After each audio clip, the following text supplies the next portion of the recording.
What's up, y'all? This is Hussein Nasser from iGeometry, where we discuss software engineering by example. In this video, we will describe how can we set up a web server to serve certain static files that does not require server-side execution. So things like HTML files, CSS, images, right? Even HTML files with JavaScript files, even JavaScript static files, right? Any kind of files that you want to serve to the client. All right, and this is extremely simple with Node.js. So we're gonna go ahead and download Node.js. Go to nodejs.org right now and then simply download that. Okay, whether you're in Windows or Mac, this absolutely works just fine. And then I'm gonna go ahead and just install that. We're gonna show you how we can go ahead and set up this web server in a minute. It doesn't require any line of code or anything. It's very straightforward and very simple. So once you install that, you're gonna go ahead and open your terminal window. So this, in case of Mac, you're gonna open terminal. In case of Windows, you're gonna open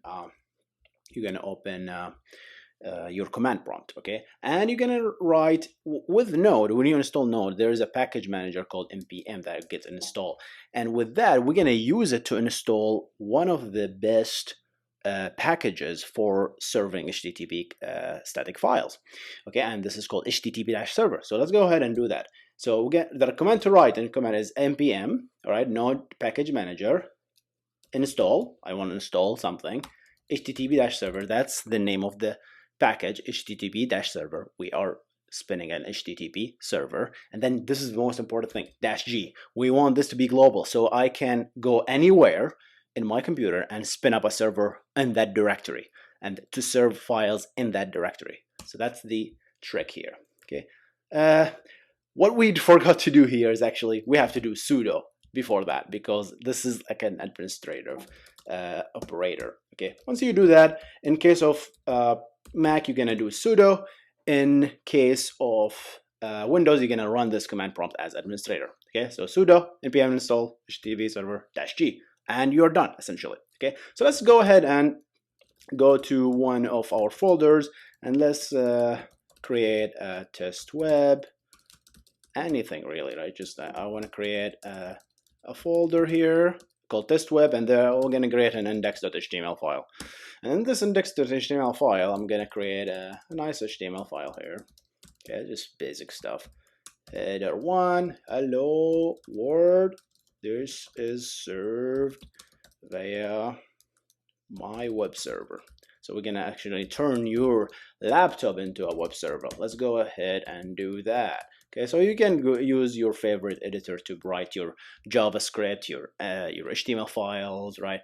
I like really to use Visual Studio Code. Go ahead and use that, download it. It's the best thing ever, right? But just for the sake of it, I used them just to spin up this thing for you. So I have an index.html file. Let's just spin up an HTTP server. To do that, you go to the same directory, and then you literally type http-server, which we just installed. And then you follow up with the dot. That means run it in this directory. Okay, and it's running, right? And the default port is local 8080. So let's go ahead and start a new, and 8080. If I do that, that's the text I just wrote, right? You don't like port 8080? You can spin it off on port 8888, whatever you want, right? That's the cool thing about this.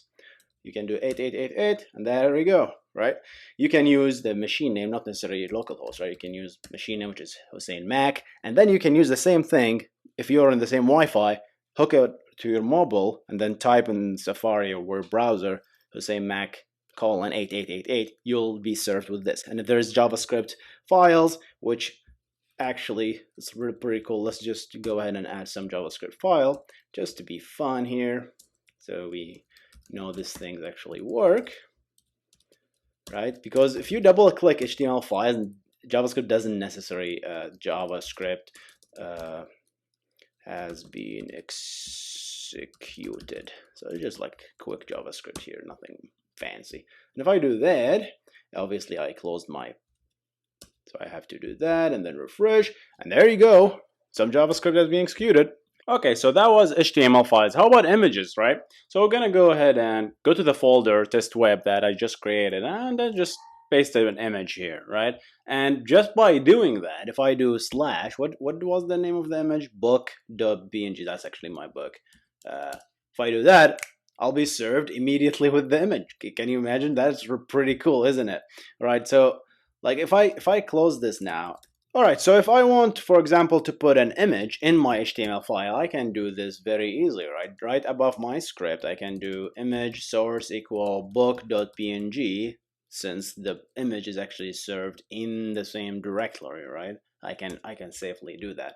If I refresh that thing, after obviously you have to run the server, keep forgetting that, you should see the image. It's so big, man. Yeah. I accidentally put this picture as too big, right? But you can be fancy now. You can create folders, right? It's like create folders. Any folder you create essentially will just follow this, right? You can do like image, and then did you call it image? I don't remember. .bng, right?